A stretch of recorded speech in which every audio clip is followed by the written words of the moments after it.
জাকাতের ক্ষেত্রে যে বিষয়টা ধর্তব্য হবে সেটা হবে বিক্রয়যোগ্য যে দাম, অর্থাৎ বছরের যেদিন সে জাকাত দিচ্ছে, যেদিন তার বছর পূর্তি হয়েছে, ওই দিন বিক্রয় মূল্য যেটা আছে, অর্থাৎ বিক্রয়ের যে দাম আছে, ওই বিক্রয় মূল্য ধরে সে কী করবে? জাকাত পরিশোধ করবে। বিসমিল্লাহির রহমানির রহিম, নাহমাদুহু ওয়া নুসাল্লি আলা রাসূলিল কারীম, আম্মা বা'দ।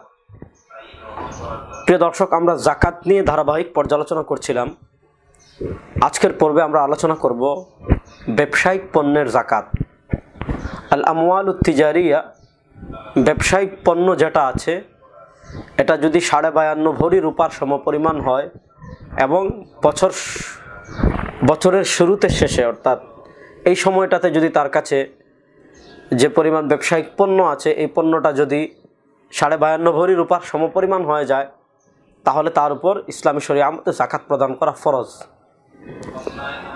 আমাদের দেশে অনেক ব্যবসায়ী এরকম আছে যাদের ব্যবসায়িক পণ্য জাকাত এর নেশাব পাড়ি দিয়ে অনেক বেশি, কিন্তু জাকাতের ব্যাপারে সে বড় বেখবর।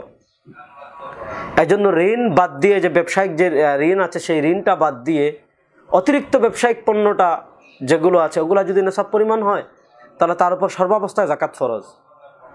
জাকাতের ক্ষেত্রে যে বিষয়টা ধর্তব্য হবে সেটা হবে বিক্রয়যোগ্য যে দাম, অর্থাৎ বছরের যেদিন সে জাকাত দিচ্ছে, যেদিন তার বছর পূর্তি হয়েছে, ওই দিন বিক্রয় মূল্য যেটা আছে, অর্থাৎ বিক্রয়ের যে দাম আছে, ওই বিক্রয় মূল্য ধরে সে কী করবে? জাকাত পরিশোধ করবে।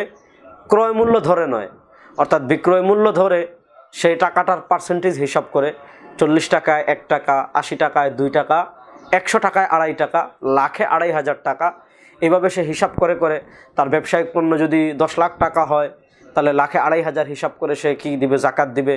তার ব্যবসায়িক পণ্য যদি 20 লাখ টাকা হয়, লাখে 2,500 টাকা ধরে ধরে তার ঋণ যেগুলো আছে, ঋণ পরিশোধ করে বাকি যে অংশটা আছে, সেই অংশের জাকাত আমাদেরকে কী করতে হবে? অবশ্যই আদায় করতে হবে।